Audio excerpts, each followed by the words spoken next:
Okay, so let's get started. We're going to make a wood texture in Photoshop 2020.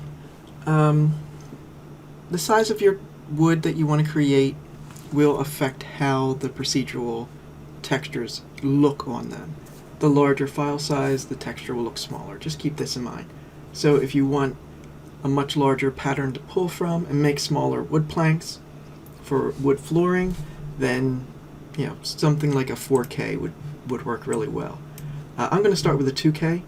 So the document size I'm going to pick is 2K by 2K. These are pixels, 300 dpi, and standard sRGB color profile. So square pixel will work for me. I'm going to hit create, and now I just have a document. I'm going to unlock this background. So I've already picked a couple shades of brown to use, and you just really want a darker shade, and then something that you like that's a lighter shade. We can go and color correct this if we want a different shade of wood later. So there are lots of different ways to approach this. I'm going to start by creating clouds. So we're going to go into the filter, we're going to go under the render, and we're going to render clouds. So again, if I make a smaller document, these clouds will appear larger. If you don't like the clouds you have, you can go in and say difference clouds and see what shows up, or just keep re-rendering the clouds and get a different configuration of clouds. I really don't feel like I need to go and change this too much. So, like I said, there are different ways to approach this.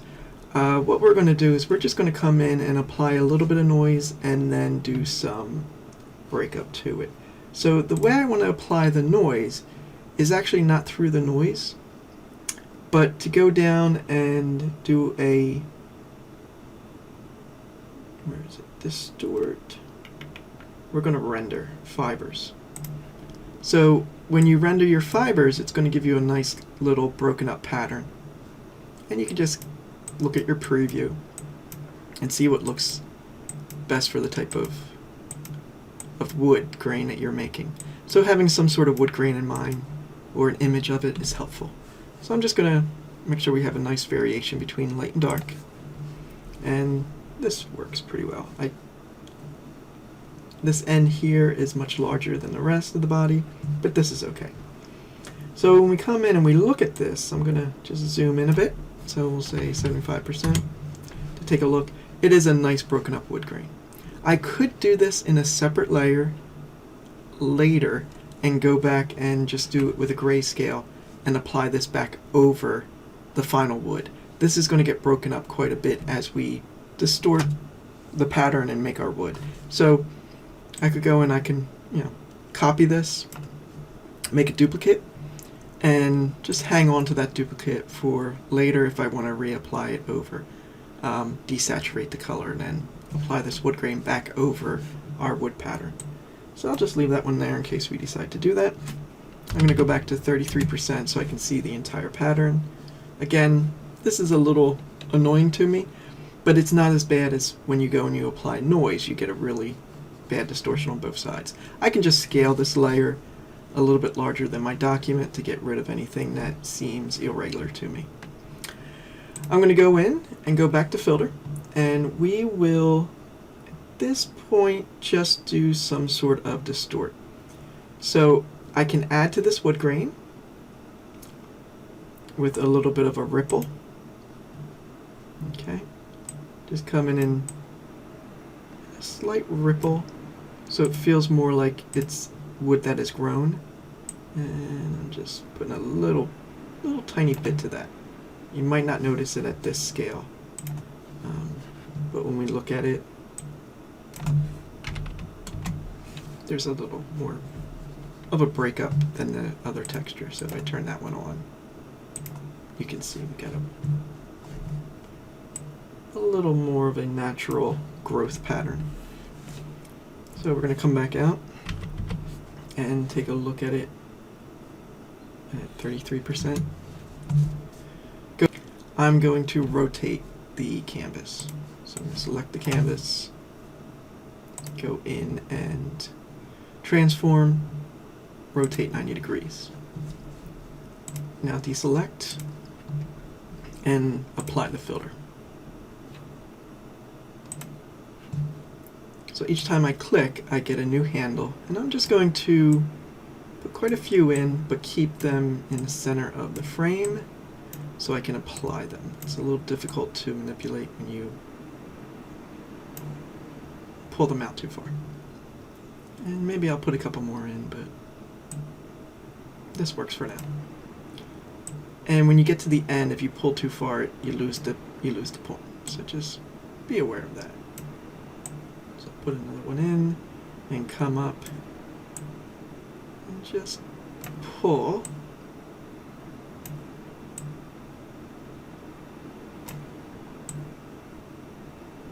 And when I'm looking at my preview, I'm not seeing a big difference. I'm just going to set this up and then cancel it. I'm going to put some more color variation before I go any further with this, because my pattern is pretty small and I'm not going to see this as well as I'd like. So let's go in and do that. So I'm going to go and use my burn and dodge. I'm going to burn and make some darker areas.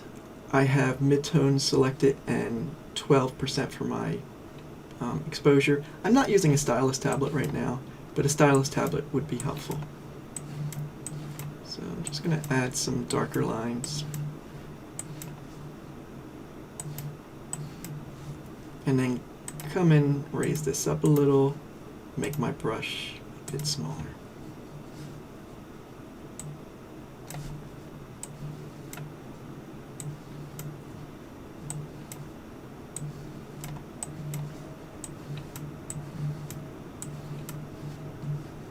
And I'll do the same with the dodge. Just get some lighter lines in. Again, we want it to feel more natural, feel like there's variations in the growth. Okay, so that'll work for us. Go back to my distort and then use my smear.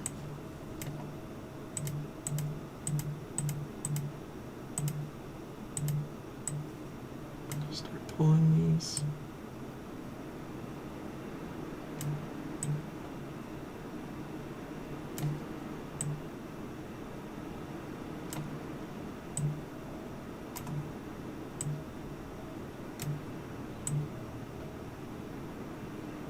I lost that one. Pop another one in. And once I have something I think will work, click OK. Now I'm getting that little banding moving around. I'm going to just duplicate it again. So distort, smear, the pattern's still there, and just click OK. And it just duplicates the pattern. So I'll do it one more time.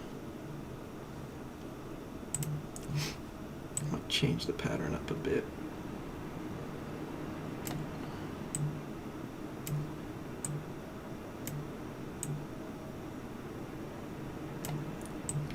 I lost that guy.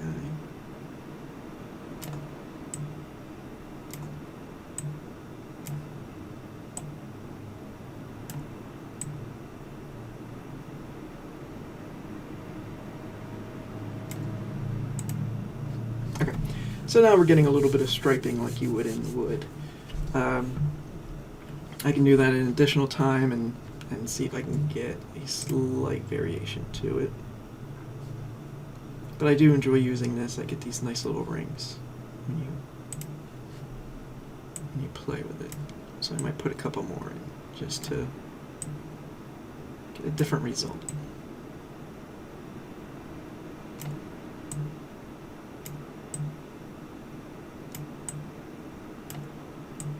Put another point in.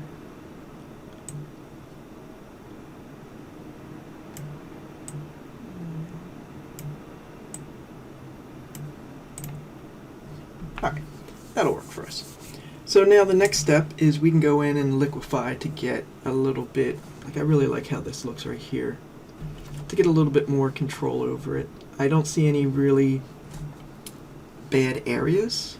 I can go in and duplicate this layer again, and then work on the topmost layer, and come back to the original if I feel it didn't work out. So I'm going to come in and just make it a little bit more darkness with my burn. And let's make this brush a bit larger. Midtones. Just get a little more variation in some of this. Larger, lower.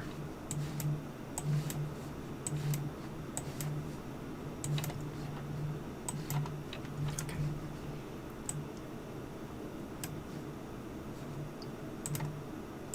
Same thing with our dodge. Just gonna come in with a larger brush. And let's make it smaller now. I'll just try and get a couple little highlights.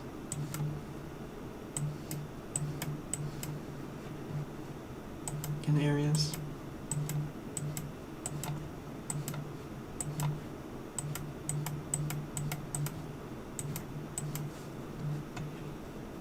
And put my exposure. A little too bright. Let's pull that down. Okay, so I like this. This is good. I'm going to go up into my filters. And then we're going to go into our Liquify. In Liquify, I can go and put a little bit more detail into the wood and get it broken up. So we have different tools here. The one thing I do like to do is pin the edges. You'll find if you start going over the edges, you will pull them away. Let's get a larger brush. So you pull them away from the edges. I'm going to undo that. I'm going to pin edges and then just shrink this down a little bit more manageable size, and I can start pulling. Again, it pinned, but we're not getting the texture on those sides that I want. So the idea is right now I'm just doing a pucker, and we're breaking up the pattern so the lines are not completely straight. And then we'll come in and do a push. Okay, just to get a little bit more variation. Things that seem to have puckered too much. And depending on the type of wood you're after, how much you're going to do this. So if you have something with a lot of twists and turns in it, then you can spend a lot of time here.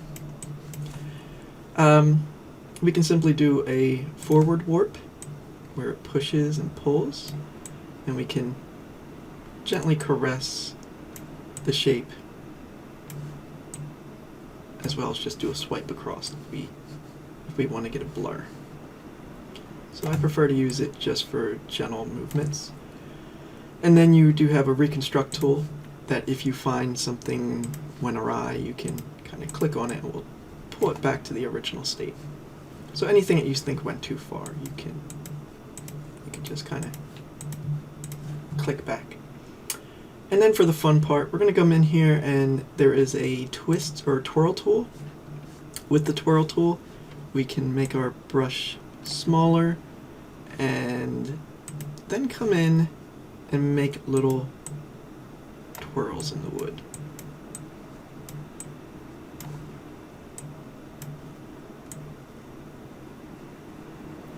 Just a little bit more broken up and natural wood grain feel.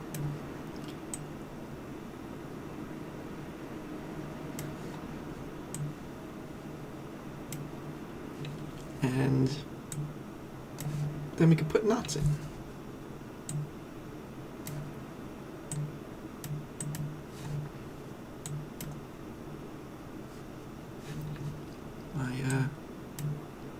My strength is a little high for the knots. So I just want to pick a place where I think a knot would look good and just twist one in. You might want to go in and dodge and burn these areas a little bit more.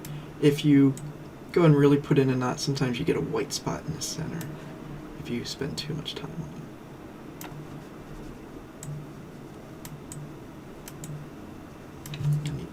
So